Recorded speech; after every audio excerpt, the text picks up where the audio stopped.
My shop is a disaster, but it's reality. So I'm gonna show you the straight dope, what's going on today, because we have two big things going on. We are moving the entire channel from Germany back to the US from where we're from. It's gonna be nice to get back to see road signs that I can understand, get back to the stores that I like. It's been a wonderful journey here. It's been a great adventure, but I'm missing the US after 4 years. So it's time to get back. And second big piece of news is our new sponsor. Our new sponsor for Follow the Compass North is me, myself. I'm sponsoring these videos and I'm advertising for my new book, Don't Die, a Survival Manual. We've gotten hardcover, we've got it in paperback, and we've got it in digital on Amazon. I'll put a link in the description below. No other sponsors, just myself. You're not gonna hear ads throughout the entire video. So what do we need to do here? As you can see, it's completely demolished. And this is because I've already been unpacking things and getting things ready. So I've got tools out, I've got drawers out, I've got things flipped over. This is not the way I like to have a shop, but it's also kind of exciting to have a messy shop to clean up. I'm the kind of guy who loves to clean up messy shops. So we're gonna do that today, and we're gonna do it by doing a shop infrastructure day. We're gonna put on some casters on that toolbox. We're gonna get as many tools as we can packed into these toolboxes because I will be shipping these. And then we're gonna be selling a lot of our 220 volt stuff before we get back to the States. Yes, I know for those commenters who are like, hey, the States have 220 as well. I know, I lived there for like 30 years, I understand. But I'm not gonna have 220 volt hand tools where I have to plug them into welder sockets or have my shop rewired for 220 European spec. Plus there's a difference in the hertz, 50 versus 60 hertz, and it can cause some trouble with some electronics. So I will be keeping the big things. I'm gonna give you a quick shop tour so you can see what we have, and then I'm going to work on those toolboxes and get them to where I like them so we can pack them up and get them ready for transport. Right off the bat, I'm gonna be keeping the VEVOR 72-inch to 80-inch belt sander. I love this thing. It works really, really well. We built a little stand for it. I love this. This is a great sander. We're gonna use it for the rest of our lives. Getting rid of the cheap bandsaw, keeping the Paragon kiln, plasma cutter, and TIG welder. We've got some junk, keeping the apple grinder, all the hand tools, getting rid of this crappy joiner planer combo. It works great, but I'm a bigger fan of Jet and Bosch and other brands. These brands, I can't even pronounce them. Shepak, Bosch works well.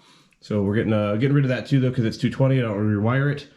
And a bunch of these hand tools. Keeping the old Craftsman 220 volt table saw, because that's been in the family for 3 generations, so we can keep that as well as the MIG that I'm going to be using for today's day.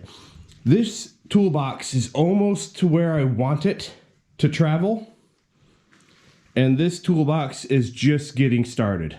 We've dismantled it. You'll see what we're going to do to it. First off, it's going to need some casters. Bolt patterns don't line up, so I'm just going to weld them on. I know that makes them hard to replace, but I'm going to do that. It's cheap and easy. So I'm going to weld on those 4 big casters, put the drawers back in, and then we need a way of stopping the drawers from all pulling out and tipping this thing over. So what we've done is we've taken these hasps, reinforced them, and then we drop a big bar down to the bottom with a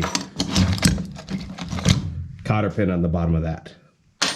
This is the T-bar I'm talking about. Solid steel, 1/2 inch, square stock with a cotter pin hole in the bottom.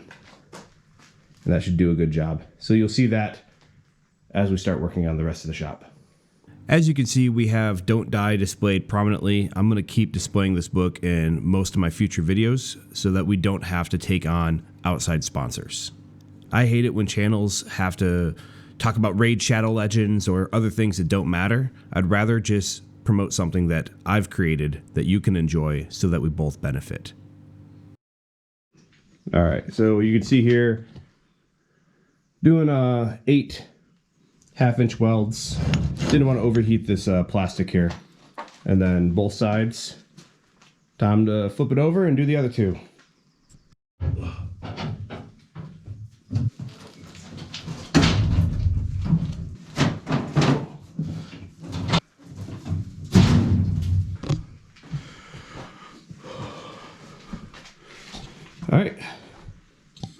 All right, same thing on this side. The survival manual has turned into more of a memoir of my time as a survival instructor over the last 20 years and a transition point for us getting into the homestead on 1 July 2026. If you're a fan of the channel, you'll know that that's the homestead that we've been preparing to move into for 18 years now. We have 2 years left, so we're calling this the end game. All right, our next order of business is to remove this extra plywood that I have hanging off the back.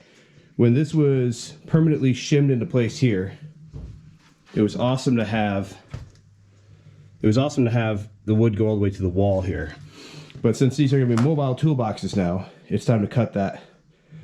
I cannot put this on the table saw, so I'm going to use a skill saw. But in order to have a nice straight cut, screw down a board the exact right distance away so that the blade will pass right here. And yes, I know they're not lined up. But that's because there's a guard and the blade should hit right here. So we'll see if I cut into some steel.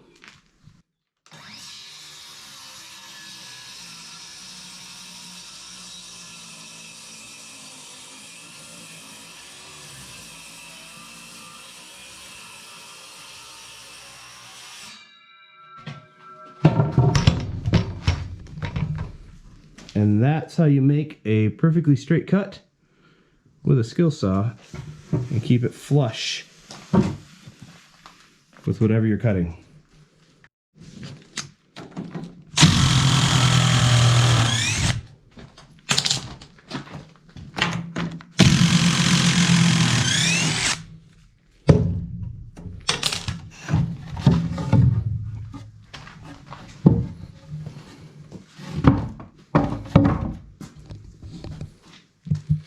All right, starting to look more like a mobile bench.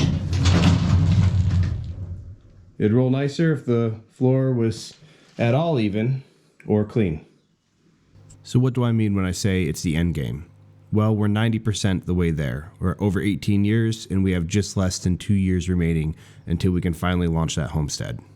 That means the contract with my current employer is up in the next 2 years and I will no longer receive a consistent paycheck after I leave employment. Which means it's a time for budgeting, tailoring down what we have, and getting to the bare bones basics of what we'll need to run that homestead in the Upper Peninsula of Michigan. All right, wheels are on, drawers are in. The only problem now is if you pull out all the drawers, the whole thing will tip forward. And when you're moving these things around the shop, if you're on uneven ground, everything's gonna start tipping. It's gonna be a big problem. So we're going to install these reinforced hasp pieces on top and bottom, weld those on, and add the T-bar. We should be good to go. One of the most frustrating things that we've had to deal with over the last 18 years of preparation is not having all of our stuff in the same location. I feel like that George Carlin skit where I have stuff here, I have stuff there, I've got stuff that I take with me, really important stuff that I put in my pockets. I've got stuff everywhere and it's driving me nuts.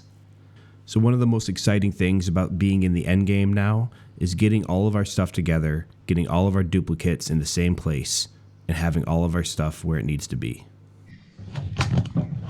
All right. So we've got these reinforced hasps, top and bottom. Here's our metal bar. We need a T-handle on top and drill a hole in the bottom so that we have a locked situation here. All right, we've got the T-bar finished. Cotter pin, let's check it out.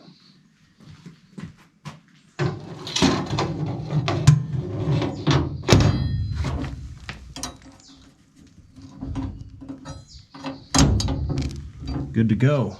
So the purpose of this whole project was to put these on wheels so we could more easily move them around and to make this thing lockable without putting an actual lock on it.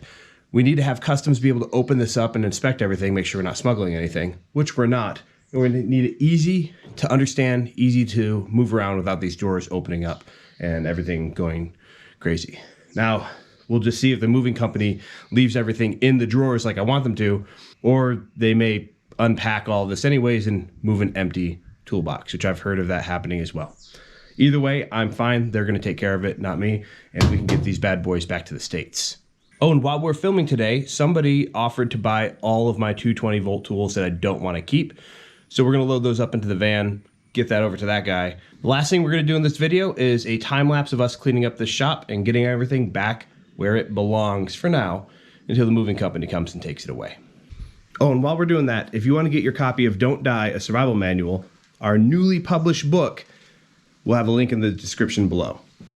I really do enjoy cleaning up workshops. There's something about getting everything back where it belongs, where you expect it to be, having your surfaces cleaned and having all the junk taken out that allows me to get into my flow state a lot faster when I get out there. This is something that I learned from Adam Savage. If you have it arranged just the right way, you can get in there and start having fun even faster and maximize your amount of time. So here we are at the end of the day. Both toolboxes have wheels and T-bars. Table stall still needs to be packed up. Got rid of the entire miter saw area, and we still need to pack up the Paragon kiln and the Vevor, but we've just sold everything else. All these empty spaces were gear that we sold today, which is nice. Not bad for one day of work. I'm pretty happy. Thanks for watching till the end, folks. I'm absolutely exhausted, but satisfied.